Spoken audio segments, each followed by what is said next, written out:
যখন আমাদের রাজশাহী সম্পর্কে সবাই বাইরে থেকে এসে বলে যে রাজশাহী সুন্দর শহরটা সুখী এবং রাজশাহী শহরটা এত পরিচ্ছন্ন, তখন আমাদের রোগটা অনেক বড় হয়ে যায়। কিন্তু এগুলোর পিছনে কারিগরকে কেউ চিনে না।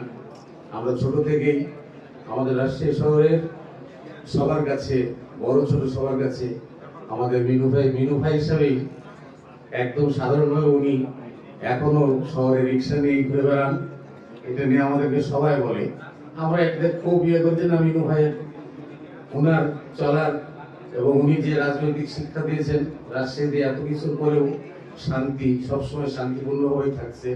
কোনো দলীয় কন্দল খুবই কম হয়েছে অন্য ডিস্ট্রিক্টের তুলনায়। তো আমাদের এখানে অনেক বক্তা অনেক বক্তব্য দিয়েছেন।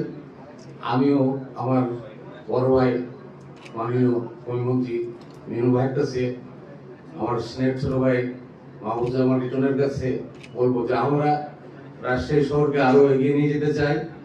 তথ্য প্রযুক্তি আমরা যে সেক্টরে আছি, আমরা যে কোনো ব্যাপারে গেলে যেন আমরা একটু সহজ ভাবে সবকিছু সুযোগগুলো পাই এবং আমরা টেকনিক্যাল সাউন্ড এদিকে ম্যান পাওয়ার তৈরি করতে চাই। আমরা আমাদের সাথে যদি রাজশাহী শহরের স্কুলগুলা আমাদেরকে বলে, আমরা পাঁচটা করে হলেও ভাগ করে আমরা টেকনিক্যাল হিসাবে তাদেরকে ট্রেনিং এর একটা আয়োজন করব।